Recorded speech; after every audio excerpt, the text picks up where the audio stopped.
Number 8. 18-year-old Corey Sanford was dating 18-year-old Marion Potter Carey, nicknamed Mimi. He wasn't just dating her, he lived with Mimi and her parents. Due to concerns of the coronavirus, the couple feared for their safety, and they also noticed that Corey and Mimi wasn't following the social distance rules. The couple immediately moved Corey and Mimi out of their home and into their Airbnb. Allegedly, Corey and Mimi was upset by the social distance rules. Allegedly, Mimi said to her parents, as I quote, "You don't care about me." Hours later, the couple was found dead in a ditch. Corey and his friend Elijah LaRue was arrested for the double homicide. Number 7. March 25, 2020. 34-year-old Italian nurse named Daniela Trezzi tested positive for coronavirus. The nurse suffered from heavy stress. She began to worry that she may have been spreading the illness to patients through treatment. Out of fear, she took her own life.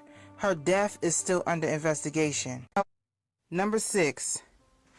2 female Wuhan medical professionals who worked long hours both fell sick and became victims of the coronavirus.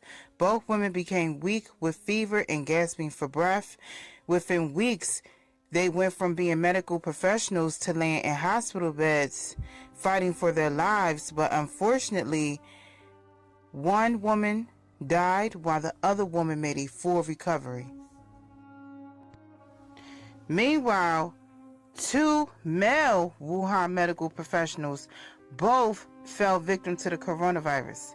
Both critically ill, as the 2 lay in their hospital beds fighting for their lives, the 2 became unrecognizable. Both of their skins had darkened. Number 5. 54-year-old Patrick Jeselnik and 59-year-old Cheryl Schrieffer. Patrick made claims of having trouble to breathe. He decided to have him and Cheryl tested for the coronavirus. Patrick feared he contracted the coronavirus. Patrick then shot Cheryl in the back of the head and then turned the gun onto himself.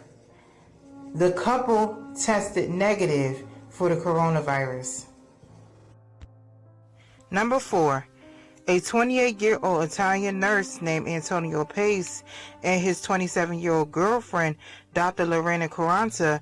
One day, Antonio dialed 911 to report he murdered his girlfriend.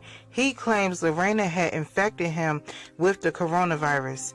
When the police arrived at the scene, they found Lorena had been strangled to death and Antonio with his wrist slashed. Antonio is now receiving medical treatment for his wounds. The couple tested negative for coronavirus. Number 3. 15-year-old Giovanni Smith, nicknamed Joe. She was known to be an outstanding athlete. Apparently, she couldn't handle the stress of the coronavirus lockdown.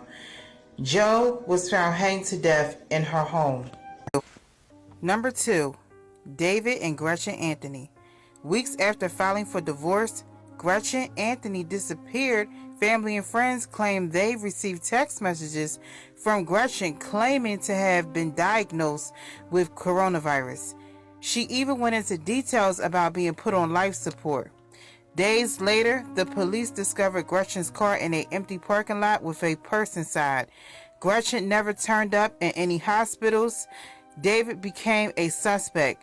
Police suspect that David was the one behind these suspicious text messages. David was captured in New Mexico, charged with second-degree murder. Number 1. 19-year-old Emily Owens. She worked as a waitress. The thought of being isolated with the coronavirus, Emily was petrified. Emily made an attempt to take her own life. She later died in the hospital.